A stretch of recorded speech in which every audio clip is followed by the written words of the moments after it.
Welcome to another Tech Help video brought to you by AccessLearningZone.com. I am your instructor, Richard Rost. In today's video, I'm going to show you how to calculate average, rank, and median of a set of records in Microsoft Access. Today's question comes from Gary in Muncie, Indiana, one of my gold members. Gary says, I need to calculate the average and median home values in a particular area. I can't figure out any way to calculate a median in Access. Can you help? Well, Gary, you're not crazy. Microsoft Access does not have any functions to do median. I know that you can do it very easily in Excel with the median function, but as always, Access gets treated like the redheaded stepchild of the Microsoft Office family, and there's no median function. So you got to be creative and figure out how to do it yourself. So let me show you some options. Before we get started, got a bunch of other stuff I want you to watch first. So today we're going to learn about averages, so we're going to cover the DAverage function. That's one of the functions I'm going to go over. So watch all or any one of these other ones first. DLOOKUP is the parent of all of these. DLOOKUP lets you look up a value from a table or query. Sum lets you calculate a sum of a bunch of records, max of a bunch of records, min of a bunch of records, and the count of a bunch of records. These functions are all related. Today we're going to add DAverage to it, DAvg. But it'll help you if you know any of these first. So if you got time, go watch one of these. Especially go watch DLOOKUP first.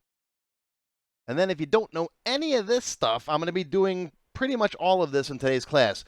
Query criteria, parameter queries, the between keyword to find a date, like for example, between two dates, an aggregate query, which is grouping and summing and averaging and stuff in queries, how to put form footer totals on the bottom of a form, and a little teeny tiny bit of VBA. Just a couple lines of code, nothing crazy, right? Watch as much of this as you can, if you can, when you can. I'm going to show you everything in this video, but if you have questions, if you don't understand something I'm doing, refer to these videos. Now, these are all free. They're on my website. They're on my YouTube channel. Go watch them. You'll find links you can click on down below in the description below the video window. Also, to calculate our median and rank, we're going to have to use a little tiny bit of SQL, so go watch this video too if you've never done SQL before. Okay, very good video. Go watch that. Again, free. Okay, so let's start by creating a table with some sales data in it. I know, Gary, that you're doing home values, but let's keep it easy. Let's say we're doing sales amounts. All right, so we got a sale ID. We've got a sale date, perhaps, and we've got an amount. Okay, we'll just keep it simple. Save this as my sale T, all right, my sales table. All right, and let's put some sample data in here. Let's put a couple dates from January in here. How about $10 and $20 and $30? How about from February? We've got 50 and 70. And if you haven't noticed, I'm using the ISO date standard. It's year, month, day. Of course, I got a video that explains that too. I'll put a link down below. All right, 220, let's say 100, and a couple from March. Let's put 25 and 30. Okay, so we got some different sales from some different months. We got some January sales, some February sales, and some March sales. And I goofed that one up. That should be March. There we go. Okay. Now, if we want to take an average of this, the easiest way to get averages is to simply use an aggregate query. Okay, so here's the table. Let's close this, save this. All right, let's go to Create, Query Design. Let's bring in that sale table. All right, we're going to bring in, let's say, the amount, like that. Go to Totals, and then we'll change this to Average. See, look at that. There's average, min, max, count, standard deviation, a bunch of stuff. Do you see median down there? No. Come on, Microsoft, add a median to that, and then run. And there's your average of all of those sales. Now, if you don't want all of them, if you want just say a group of them, let's turn off that aggregate there, that totals. All right, there they are again. If you want to say only show the sales between two dates, for example, like all of February's sales, okay, in the criteria row down here, we'll say between 2/1 and 228, like that. And then when you run it, you'll see there's those. Okay. Now, you can't just aggregate it here, because then it breaks each one of these down. So what you have to do is you have to feed these results into another query. Okay, so there's that. All right, we'll save this as sales by date Q. Okay, and then we'll take that and pull that into another query. So create query design, bring in sales by date. Okay, now here we bring in the amount and then the totals, and then calculate that like this, and then run it. And there's your average for the records that show up in sales by date. So in this case, it's February. Okay. And we can save this as average of sales Q, or whatever you want to call it. If you want the user to type in those dates in here instead of hard coding them, you can use a parameter query, right? You could say between and then start date and end date. And this is all stuff that I covered in my other lessons, those other videos I told you to go watch, right? Start date 2/1, end date 2/28, and there you go. Okay, and that will run if you open up the average of sales, because it has to first run that other guy, right? So you go 2/1, 2/28, and there we go. Okay, so that's using an aggregate query. You can also put totals in the bottom of a form, in the form footer, right? So let's say I've got a continuous form. I'll just copy and paste the one I've got down here. Copy, paste. We'll call this my sale F, my sale form. Okay, it's empty right now. Let's go to design view. All right, let's bind this guy to my sale table. Okay, and then let's just delete the stuff that's in here. Let's add existing fields. Let's bring in the sale date and amount right there. Delete the labels for now. Right, there's the sale date. There's the amount. Okay. All right, save that, close it, open it back up again. That's what it looks like. Now we can put totals down in the bottom. All right, right down here. So I'm going to copy these guys. Copy. Actually, I'm just going to copy this one. Copy, paste. All right, and in here, open this guy up. Go to the Alt tab. We're going to call this the control source equals average, just the word average, and then a field name, amount, like that. Okay, and we can call this, the name of the box can be average amount, or whatever you want to call it, like that. Okay, same thing you can do with sum or any of those other functions, right? Down here, right? You can make this the sum of amount, sum amount. These are form footer totals. That's that other video I wanted you to watch. And now when we open that up, whoops, hold on, we got a pound name. What does pound name mean? Well, that means that Access doesn't recognize that function. And you know what? I goofed, and I do this all the time. So I'm going to leave this mistake in the video because I seriously, I make this mistake constantly. Because in Excel, you have to type out the word average, A-V-E-R-A-G-E, like that. That's an Excel function. And I flip back and forth between Excel and Access all day long. In Access, it's just AVG. And you cannot use AVG in Excel. All right, so I make this mistake continuously. You probably will once in a while too. If you see pound name, just flip them. So there's my average and there's my sum. Okay, now this average and sum works because it's looking at all the records up here. And if you filter this list, let's say right click over here and go date filters. Let's go between oldest date of 2/1, newest date of 2/28, and then hit OK. And there you go. And these calculations will update based on whatever's up here. So it's another easy way to get averages and sums and counts and maxes and mins, but not medians. Right, Microsoft? Okay, come on.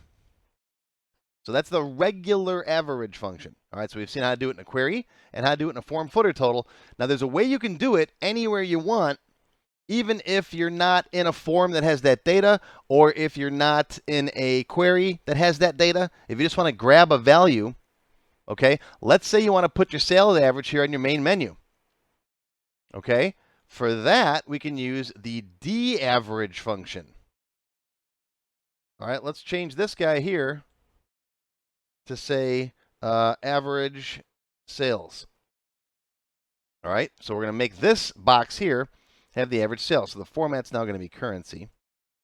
And the control source, well, let's change the name too, right? Average sales. All right, what's the control source going to be? Let me zoom in so you can see this better. Shift F2.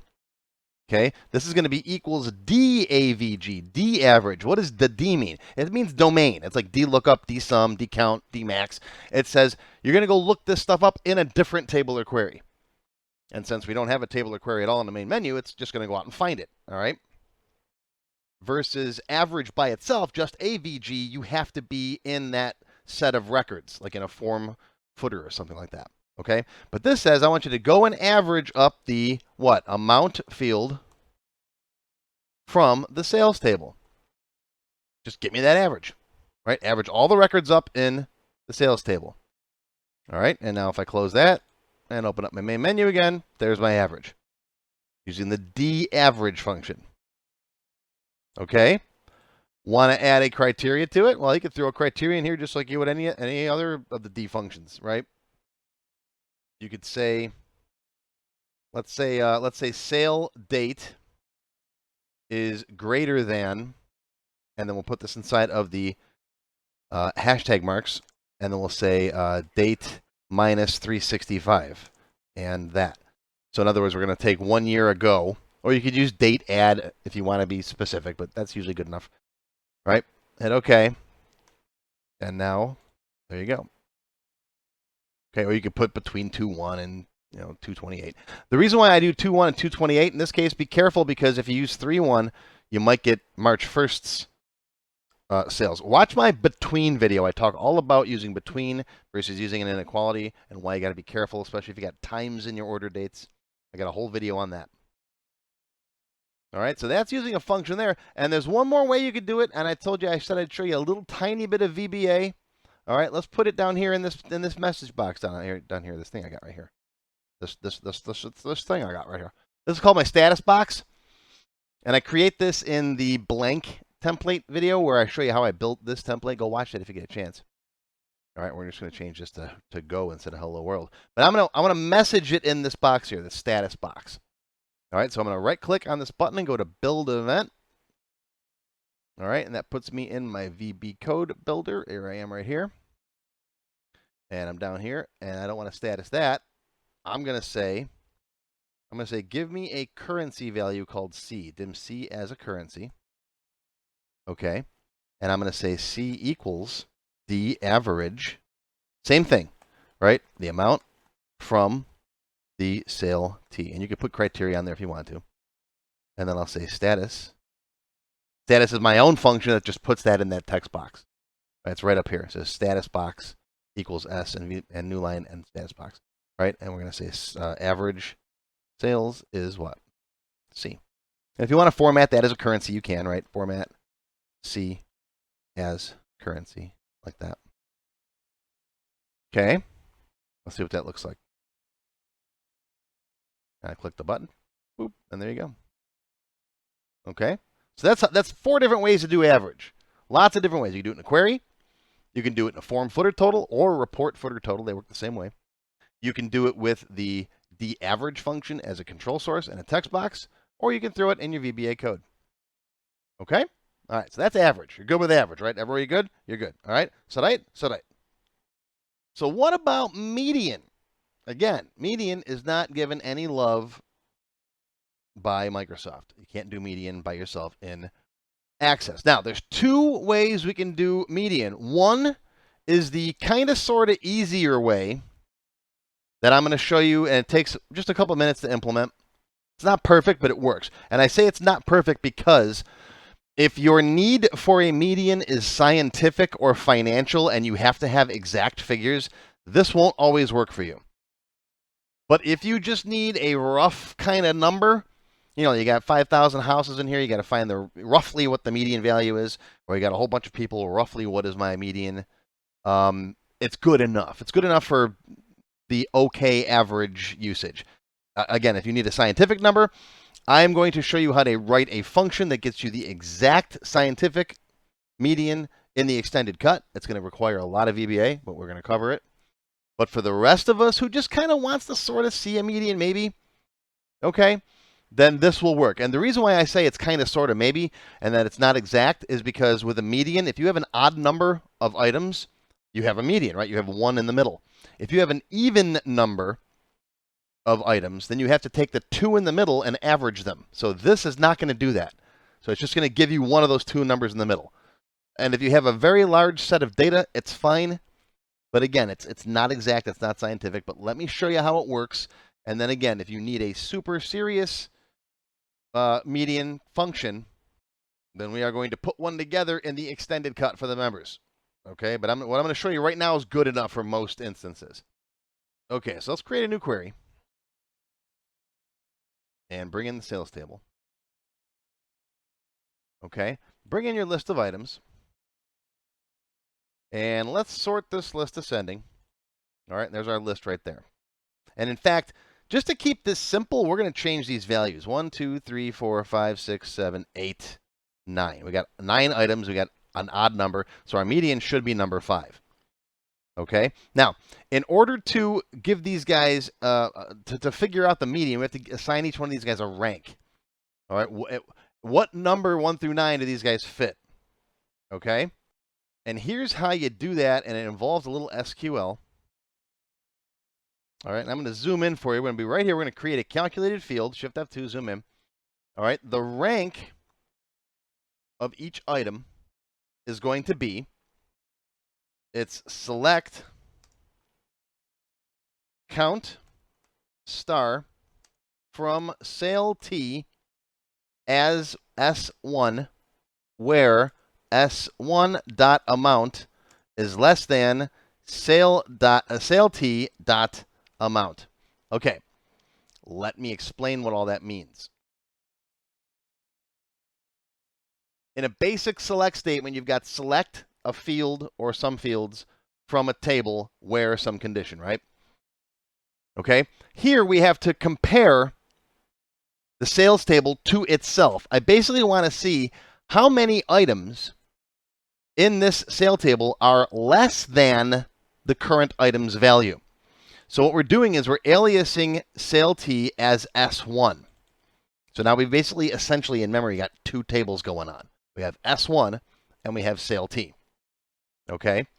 And what this does is says, give me the count of how many items from the same table have an amount less than the amount of the current record. I know it's crazy, it's complicated, but that's what it is. You just got to type that in or copy it. All right, hit OK. And, I forgot my parentheses. Don't forget your parentheses. I put parentheses around this whole thing. See, I make these little mistakes. That means you're probably going to make these little mistakes too. Okay. Are you ready? Let's run it. All right. See what this is doing? It's saying how many items in this table are less than 1. None of them are. Right? How many are less than 2?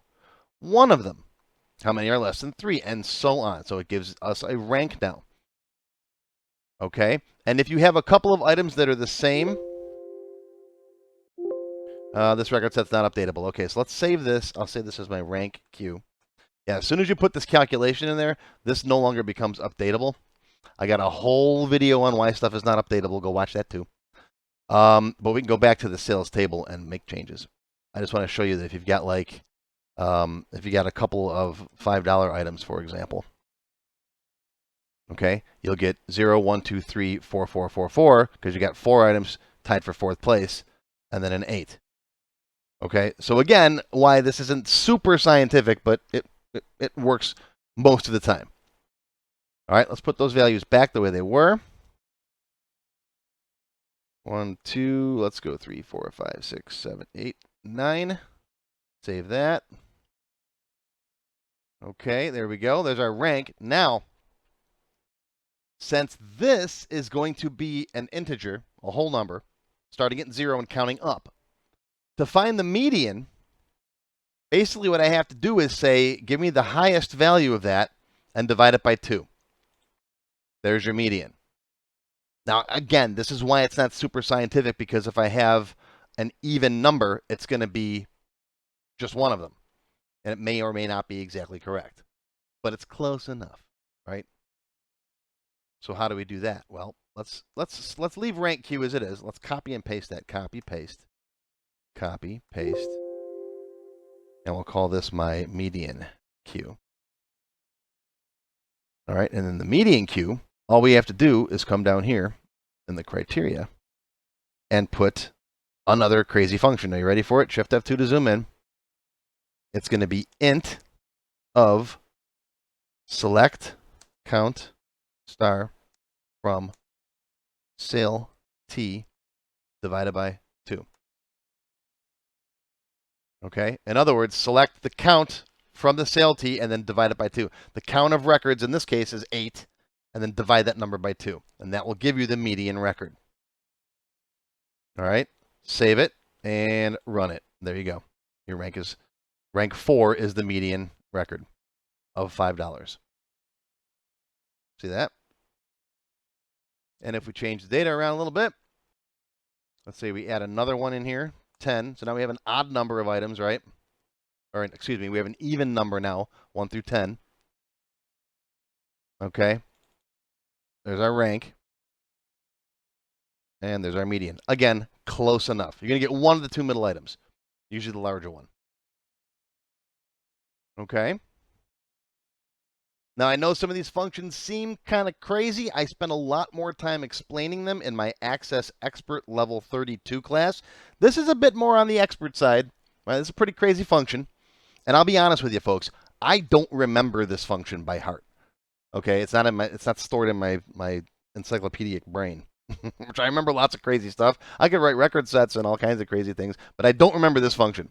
If it's not something that you use every day, you're not going to remember it. It's that simple.